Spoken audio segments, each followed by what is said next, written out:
আসসালামু আলাইকুম, কেমন আছো তোমরা?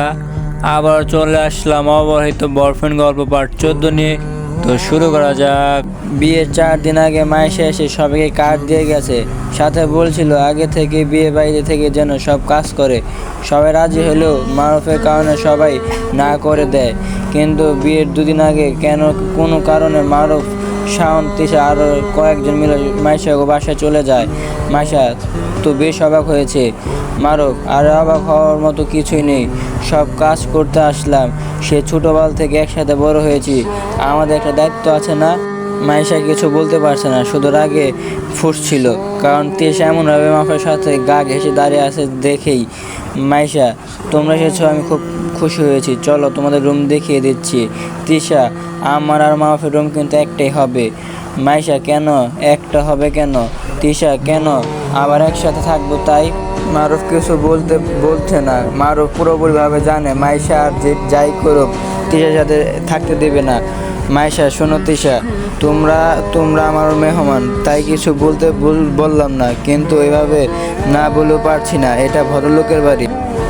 আর আমরা জানতাম দুজন প্রাপ্তবয়স্ক ছেলে মেয়ে একসাথে থাকলে তখনই থাকতে হয় যখন তাদের বিয়ে হয়, কিন্তু তোমাদের তো বিয়ে হয়নি, তাই একসাথে থাকতে পারবে না। মেয়েদের জন্য আলাদা রুম ব্যবস্থা আছে, সেখানে তুমি থাকবে। তিশা আর মারুফতে থাকবে। মাইশা, ওদের জন্য আলাদা রুমের ব্যবস্থা আছে, সেইখানে থাকবে। বাসায় সাজানোর দিন তিশা দেওয়ালে ফুল লাগাচ্ছিল, আর নিচে থেকে মারুফ ফুল দিচ্ছিল আর কথা বলছিল। মাইশা সেটা দেখলো আর ভেতর জ্বলছিল। হঠাৎ তিশা পা স্লিপ করে পড়ে যাচ্ছিল, কিন্তু মারুফ তিশাকে ধরে ফেলছে। আহা, কি সুন্দর দৃশ্য! মারুফ তিশার দিকে তাকিয়েছে, তিশা মারুফের দিকে তাকিয়ে আছে। মাইশা সেটা দেখে আর বসে থাকতে পারলো না। এই যে রোমিও জুলিয়েট, এসব রোমান্টিক সিন ঘরের ভেতরে করবেন, এটা ভদ্রলোকের বাসা, মাথায় রাখবেন। তিশা, খুব ধরো, তোমার কি কোনো কাম নেই? দিলে তো সব ঘেটে। মাইশা, যেটা করেছি বেশ করেছি। পড়লি মাফে কোলে পড়লি, ফ্লোরে পড়তে পারলি না, কোমর ভেঙে যা পারলো না। মাইশা মনে মনে বলল। অন্যদিকে তিশা আইসে ভদ্র ফ্যামিলির মেয়ে, নিজে কিনা একজনের ভুল অন্যজনকে বিয়ে করতে যাচ্ছে, আর আমি কিনা একটু প্রেম করবো সেটাও করতে দিচ্ছে না। সুযোগ পেয়ে নিয়ে এমন বাস দিব যে কোনোদিন ভুলতে না পারো। সারাদিন কাজ করতে করতে কেটে গেল। মাইশা দূর থেকে মারুফের উপর নজর রাখছিল, আর মারুফ যখন মাইশার দিকে তাকাচ্ছিল, মাইশা অন্যদিকে চলে যাচ্ছিল। সারাদিনে কাজ শেষে মারুফ গোসলে যাবে, কিন্তু এই শীতে গরম পানি না হলে চলবে না। কিন্তু এটা তো আর নিজের বাসা না, আর এখানে তো আম্মু নেই, যা বলবো আম্মু গরম পানি করে দিবে। তাই মারুফ নিজে রান্নাঘরের দিকে যাচ্ছিল। তিশা, আরে তুমি রান্নাঘরের দিকে যাচ্ছ কেন? পেছন থেকে ডেকে জিজ্ঞেস করলো মাইশা। মারুফ, সারাদিন তো কাজ করলাম, এখন গোসল না করলেই চলবে না। তিশা, তো ওয়াশরুমে না গিয়ে রান্নাঘরে যাচ্ছ কেন? মারুফ, এই শীতে গরম পানি ছাড়া গোসল করতে পারবো না, তাই গরম পানি করতে যাচ্ছি। তিশা, তোমার গরম পানি লাগবে সেটা তুমি আমাকে বলবে তো? আচ্ছা, তুমি যাও, একটু বসো, আমি তোমার জন্য গরম পানি নিয়ে আসছি। মারুফ, না, সেটা দরকার হবে না, তুমি কেন কষ্ট করতে যাবে বলো তো? তিশা, কষ্ট কেন হতে যাবে, বরং তোমার জন্য গরম পানিটুকু করতে পারলে আর অনেক ভালো লাগবে। আর তুমি একটা ছেলে, গরম পানি করা তোমার কাজ নয়, সেটা আমার কাজ, যাও, তুমি চলে যাও। মারুফ যেতে যাচ্ছিল না, কিন্তু তিশা এক প্রকার জোর করেই মারুফকে পাঠিয়ে দিল। পানি গরম করতে চলে গেল। মারুফ গিয়ে সোফায় না বসে শুয়ে পড়ল। মাইশা, কী ব্যাপার, তুমি এখানে এমনভাবে শুয়ে আছো কেন? শরীর খারাপ লাগছে? মারুফ, না, এমনি গোসল করবো তো। মাইশা, তো এখানে শুয়ে আছো কেন? যাও, গোসল করতে যাও, রাত হয়ে যাচ্ছে তো, ঠান্ডা লেগে যাবে তো। মারুফ, করবো তো, কিন্তু গরম পানি ছাড়া করতে পারবো না। মাইশা, বুঝতে পেরেছি, তোমার গরম পানি লাগবে, তো সেটা আমায় বলবে তো। মারুফ, তোমাকে কেন বলবো, আমার গরম পানি তো হচ্ছে। মাইশা, গরম পানি করছে কে? মারুফ, তিশা করছে। মাইশা, কি বললে তুমি, কে করছে? মারুফ, তিশা করছে, তিশা। মাইশার গায়ে মনে হলো কেউ গরম পানি ঢেলে দিয়েছে, খুব গরম লাগছে, ওড়না ফেলে দিল। তারপর মারুফের কাছে গিয়ে বলল, তিশাকে কেন বলতে গেলে? আমি ছিলাম না বাসায়, আমি তোমার জন্য গরম পানি করে দিতে পারতাম না? আর তিশার সাথে কেন এত মেলামেশা? মারুফ, ছাড়ো আমাকে, কেউ দেখে ফেললে ঝামেলা হয়ে যেতে পারে। মাইশা, ঝামেলা কিসের ঝামেলা? আর তুমি নিজেই তো এক ঝামেলা করলে। কোথাকার কোন তিশা তোকে দিয়ে গরম পানি করাচ্ছ? মারুফ, দেখো মাইশা, আজ বাদে কাল তোমার বিয়ে। এখন যদি কেউ আমাদের এইভাবে দেখে দুর্নাম হয়ে যাবে। মাইশা, হলে হবে, তোমার তো হবে না। মারুফ তারপর একটু শক্তি খাটিয়ে মাইশার কাছ থেকে নিজেকে সরিয়ে নিল। তারপর জোরে তিশাকে ডাকতে লাগলো। মারুফ, এই তিশা, তোমার হয়নি, আর কতক্ষণ লাগবে? রান্নাঘর থেকে তিশা, এই তো হয়ে গেছে, শীতের দিন তো পানি একটু বেশি ফুটিয়ে নিচ্ছি। মারুফ, আচ্ছা তাহলে সেটা বাথরুমে দিয়ে আসো, আমি এখানে আর ভালো লাগছে না, আমি গেলাম। এই বলে মারুফ চলে গেল। মাইশা, দেখাচ্ছি তোর মজা, আজ তোকে আমি কিছুতে মাফের কাছে পানি নিয়ে যেতে দিব না। তোর ভালোবাসা আমি বের করছি, শুধু একবার আয় তুই। তিশা গরম পানি নিয়ে বের হচ্ছে। মাইশা, দাঁড়া, তুই আয় আমার কাছে, তোকে দেখাচ্ছি মজা। তিশা এগিয়ে আসছিল, তখন মাইশা এক প্রকার দৌড়ে গিয়ে তিশাকে ইচ্ছা করে ধাক্কা দিল। হাত থেকে পানি সব পড়ে গেল। পড়লো তো পড়লো, গায়ের ওপর পড়লো, আর যা হবার তাই হলো। চিৎকার শুরু হলো। এমনটা হবে মাইশা নিজেও জানে না। তিশা চিৎকার করে সবাই জড়ো হয়ে গেল। মারুফও চলে আসলো। মারুফ, এই তিশা, পা পড়লো কীভাবে? তিশা, আমি তোমার জন্য পানি নিয়ে যাচ্ছিলাম, তখন হঠাৎ মাইশার সাথে ধাক্কা লেগে পানি আমাকে পায়ের উপর সব পড়ে গেছে। মারুফ, হঠাৎ ধাক্কা লেগে নাকি ইচ্ছে করে এমনটা করা হয়েছে, সেটাই ভাবার বিষয়। মাইশাই, তুমি মনে হয় কথাটা আমাকে শুনিয়ে বললে, তাই না? মারুফ, আমি কি কারো নাম ধরে বলেছি নাকি? তাহলে আমার কথা তোমার গায়ে লাগছে কেন? মাইশা, আমার মনে হলো তাই বললাম। মারুফ সবার সামনে না বলল, এটা ঠিক বুঝতে পেরেছে মাইশা ইচ্ছে করে তিশাকে ধাক্কা মেরেছে যাতে পায়ে নিয়ে যেতে না পারে। মারুফ গিয়ে টুথপেস্ট নিয়ে আসলো, তারপর তিশা পায়ে লাগিয়ে দিতে লাগলো।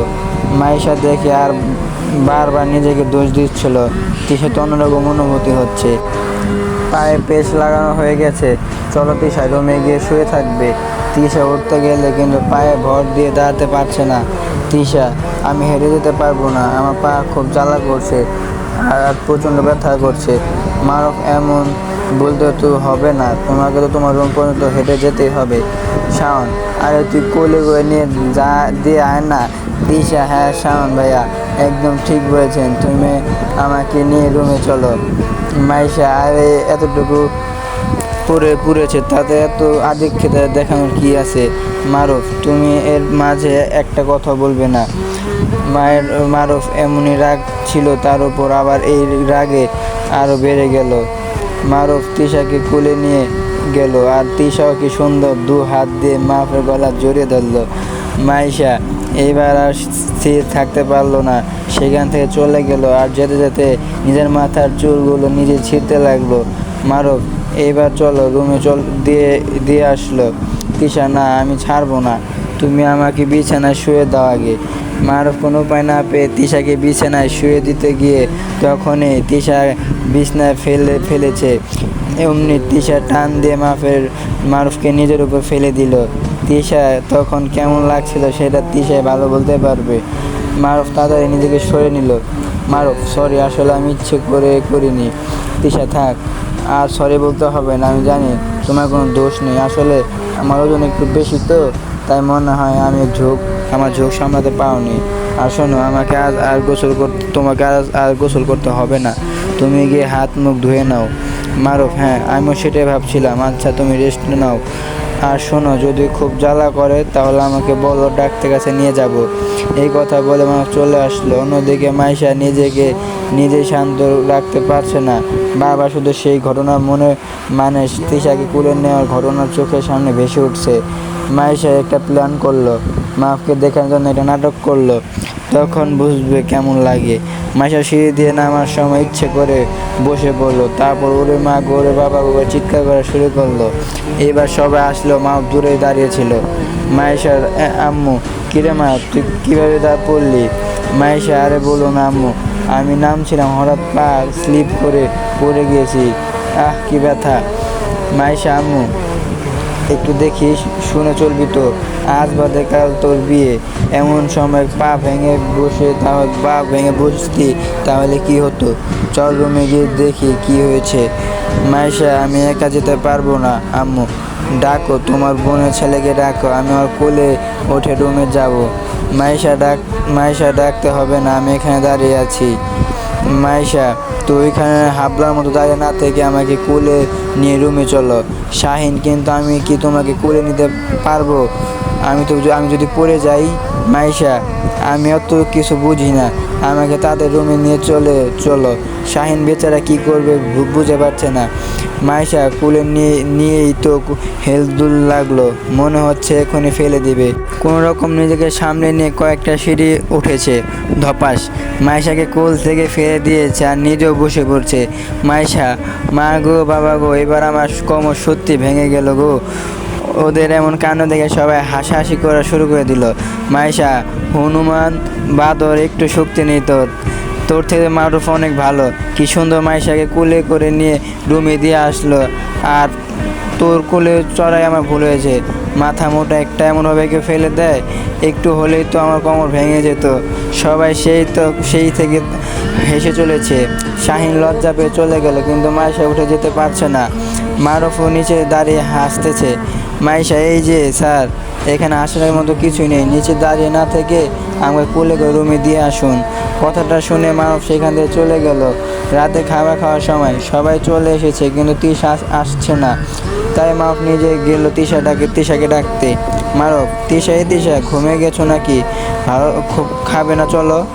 তিশা, আমার ভালো লাগছে না, আমি নিচে যেতে পারবো না। মারুফ, তাহলে তোমার জন্য খাবার নিয়ে আসি। তিশা কথা শুনে তো তিশার খুশিতে আকাশ থেকে পড়লো। মারুফ আমার জন্য এমন ভাবে, মারুফ আমাকে ভালোবাসে না, আমি আর ভাবতে পারছি না। মারুফ, এই কি হলো? বিড়বিড় করে কি বলছো? খাবে না নাকি? তিশা, খাবো, জানো আমার প্রচণ্ড ক্ষুধা লেগেছে, যাও না আমার জন্য একটু খাবার নিয়ে আসো। সো গাইস, আজকের পার্ট এই পর্যন্তই। আগামীকাল লাস্ট পার্ট চলে আসবে, সবার জন্য অপেক্ষা করুন। এবং লাস্ট পার্ট 20 মিনিট প্লাস দেওয়ার চেষ্টা করব, এবং লাস্ট পার্ট অনেক সুন্দর করে দেওয়ার চেষ্টা করব সবাইকে। আর আমি একটু সমস্যা হলে রেগুলার ভিডিও দিতে পারছি না, কারণ আমি একটা নতুন চ্যানেল খুলতেছি, সেখানে কালকে নিউ ভিডিও ছাড়বো 2-1 দিনের মধ্যে। কালকে না ছাড়তে হবে, 2-1 দিনের মধ্যে ছাড়বো। তাই সবাই আমার নতুন চ্যানেল সাবস্ক্রাইব করে দেবেন, লাইক করবেন, শেয়ার করবেন, আর সবাইকে ঈদ মুবারক।